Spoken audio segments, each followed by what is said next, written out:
Hi, Dr. Gupta. Hi, my name's Devika. Hi, Dr. Gupta. My name is Kimberly from Napa, California. Hey, Sanjay. It's hard to say how far we are into this pandemic. Some of us have been socially distancing for weeks. Others started more recently. By now, hopefully, those who can are staying at home, which might mean you have more time than ever to follow news about the coronavirus and question what the future holds. You've sent me a lot of your questions in emails and voice memos. Today, I want to spend some time answering them. I'm Dr. Sanjay Gupta, CNN's chief medical correspondent, and this is Coronavirus, Fact versus Fiction.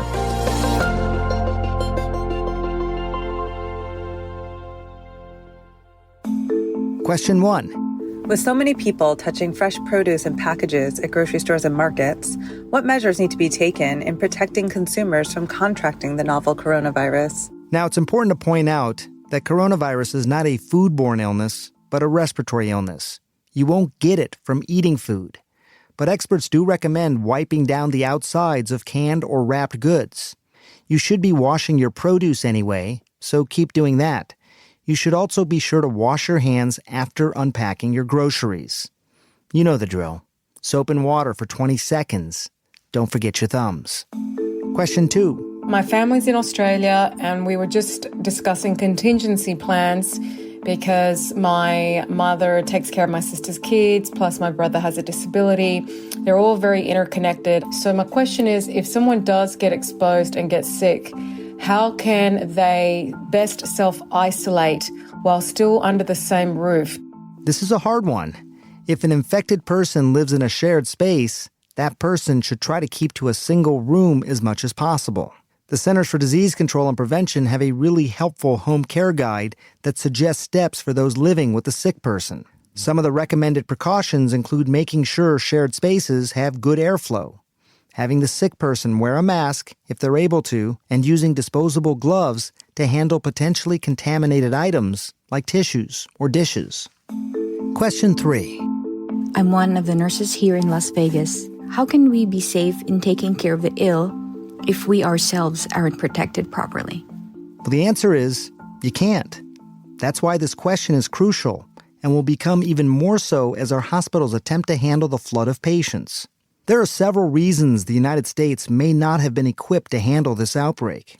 According to infectious disease expert Dr. William Schaffner, a decision was made 20 or 30 years ago to underbuild hospital beds because it's so expensive to build beds that aren't always used.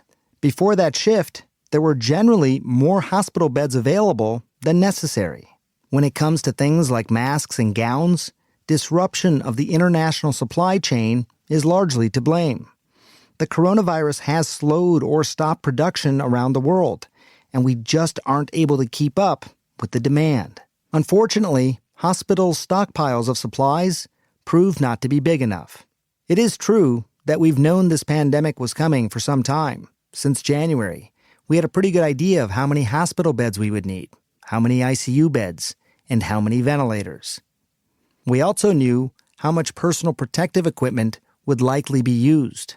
Unfortunately, for many weeks, we didn't do enough to ramp up the supply.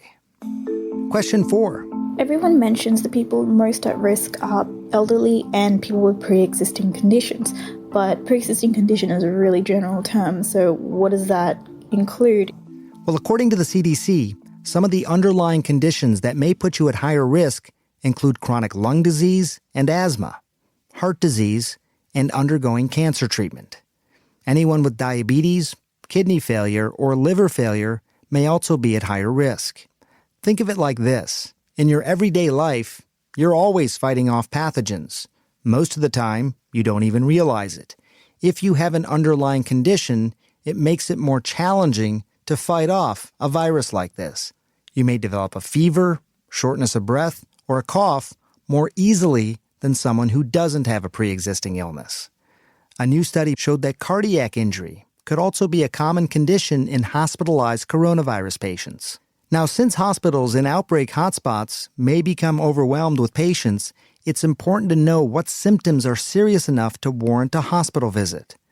If you have severe shortness of breath, along with persistent pain or pressure in your chest, then you should seek medical attention immediately. Question 5. I'm here in San Francisco under the shelter-at-home mandate and have worked from home for at least a week now. My question is, how do I talk to my roommate about limiting his outings? I know he cares, but I don't think he is concerned enough to limit his activities and therefore putting our household at risk. I hope by now people are taking this virus incredibly seriously. But I can understand the lingering reluctance to follow strict rules like the ones in California. Living through a pandemic can bring out different reactions in different people, from thinking it's not their problem to over-responding by buying too much toilet paper. If you haven't already, I would suggest talking one-on-one with your roommate or family member and explaining why it's important to you that they stay at home. You can point them to videos from the World Health Organization or their favorite celebrity, explaining why social distancing is so important. It's also worth reminding them that we truly are all in this together. Never before have we been so dependent on one another. How they behave directly affects your health, and how you behave affects theirs as well. So if they're not practicing the guidelines for themselves, maybe they'll practice it for the ones they love. Question 6. My question is something that I think is on a lot of people's minds, and that is, in your medical opinion, how long do you think this outbreak will last? Unfortunately, no one can answer this for sure. Some have suggested this outbreak could subside during the warmer months. But so far, there is no proof of that. Scientists say it's too early to tell how or when the pandemic could truly end. In fact, I first heard this might be a recurring seasonal illness back in February, when I interviewed the director of the CDC. And just last week, White House Coronavirus Task Force member Dr. Anthony Fauci said the same thing. Here he is on CNN's live town hall. I would not be surprised, given the efficiency with which this virus spreads, that we will see a cycle. But still, there is no proof so far that that's going to happen. At this point, only time and the eventual development of a trial-tested vaccine will tell. Thanks so much to our listeners for all these questions. I want to close this episode with a message I received from Dr. Donald Taylor, an emergency room physician in Virginia. He says, "I'd like to thank the hospital cleaning staff who are critical to our fight with this virus. They are at high risk for infection every day and have been called upon to work much more intensely than ever before. We as medical providers entered medicine to care for patients. We understand the risk. Our courageous cleaning staff, I suspect, don't get the financial compensation or training we as providers are fortunate to receive. But without them and their hard work, I know our emergency room would fail." Thanks for the reminder, Dr. Taylor, and thanks to the cleaning and janitorial staffs at hospitals all over the country. We're so grateful. If you have questions, you can record them as a voice memo and email them to asksanjay@cnn.com. We might include them in our next podcast. We'll be back tomorrow. Thanks for listening.